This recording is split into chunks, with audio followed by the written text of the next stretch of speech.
Hello everyone, welcome back to an another video. हम कर रहे हैं कार्बन फैमिली के बारे में, जिसपे हमने उसकी फिजिकल प्रॉपर्टीज की हैं, केमिकल प्रॉपर्टीज की हैं। आज हम करेंगे एनोमोलस बिहेवियर ऑफ कार्बन।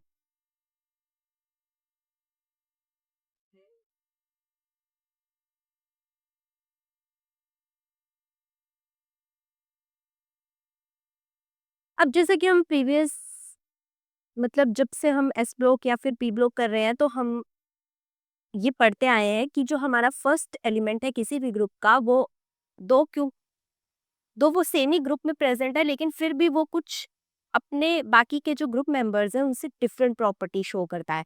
तो कार्बन के साथ भी सिमिलर ही है, इसीलिए वो एनोमोलस बिहेवियर शो करता है। एंड मेन रीजन इसके भी वही रहेंगे कि it is due to the its small size, high ionization enthalpy, high electronegativity and unavailability of D orbitals. P block में सबसे मेन मैंने आपको बताया, या तो साइज का डिफरेंस आएगा, या फिर यहाँ पर डी ब्लॉक किसके पास प्रेजेंट है और किसके पास नहीं प्रेजेंट है। तो इस बेसिस पे भी बहुत सारी एक्सेप्शंस या फिर बहुत सारी अलग प्रॉपर्टीज हमें देखने को मिलेंगी। अब कार्बन में क्योंकि सिर्फ एस और पी ऑर्बिटल ही प्रेजेंट होते हैं बॉन्डिंग में, बाकी उसके पास वेकेंट डी ऑर्बिटल तो बाकी उसके पास डी ऑर्बिटल तो होता ही नहीं है, मतलब ना तो फिल्ड होता है और ना ही वेकेंट होता है। And it can accommodate only 4 pairs of electron around it, मतलब ये 4 बॉन्ड की फॉर्मेशन कर सकता है। अब ये सिर्फ 4 बॉन्ड की फॉर्मेशन कर सकता है, लेकिन बाकी के जो एलिमेंट्स हैं उनके पास डी ऑर्बिटल क्योंकि प्रेजेंट है, तो वो अपनी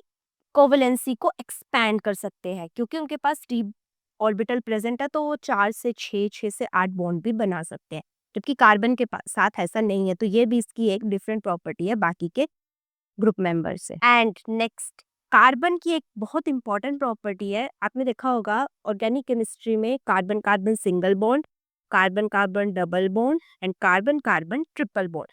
तो ये अपने ही एलिमेंट के साथ डबल बॉन्ड या ट्रिपल बॉन्ड बना सकता है, जबकि बाकी के इसके ग्रुप मेंबर्स ऐसा नहीं करते। अब यहाँ पर या तो इसके अपने ग्रुप मेंबर्स भी हो सकते हैं, या फिर इलेक्ट्रोनेगेटिव एलिमेंट जैसे FON मैंने आपको पढ़वाया है, या तो ये फ्लोरीन के साथ बना सकता है, ऑक्सीजन के साथ है, नाइट्रोजन के साथ। अब इसके बाकी के ग्रुप मेंबर्स बहुत ज्यादा हैवियर होते हैं या बड़े होते हैं, इसीलिए वो पाई पाई बॉन्ड की फॉर्मेशन नहीं कर सकते। एंड नेक्स्ट इसकी प्रॉपर्टी होती है, सबसे पहले तो ये आ गई कि इसके पास डी ऑर्बिटल नहीं होता है, एंड सेकंड आ गई कि ये अपने ही एटम्स या फिर बाकी के इलेक्ट्रोनेगेटिव एलिमेंट के साथ बॉन्ड, डबल बॉन्ड की फॉर्मेशन कर सकता है।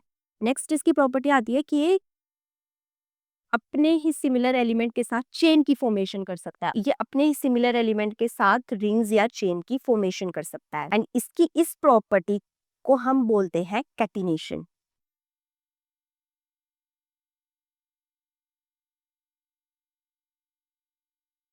अब ये इसलिए कर सकता है क्योंकि कार्बन कार्बन जो सिंगल बॉन्ड होता है, जो हमारे पास कार्बन कार्बन बॉन्ड है, वो बहुत ज्यादा स्ट्रॉन्ग होता है। And due to presence of double bond, ये मतलब जैसे pi pi bond, and second catenation property, इसकी वजह से कार्बन एग्जिस्ट करता है अपनी एलोट्रोपिक फॉर्म्स में, जिसको हम जनरली डायमंड, ग्रेफाइट ये बोलते हैं। तो नेक्स्ट हम उनको डिटेल से स्टडी करेंगे कि हमारे पास 3 एलोट्रोपिक फॉर्म्स होती है, डायमंड, ग्रेफाइट और फुलरेंस। तो ये हम नेक्स्ट वीडियो में डिस्कस करेंगे। मिलते हैं नेक्स्ट वीडियो में। Till then keep exploring and learning and with विज्ञान।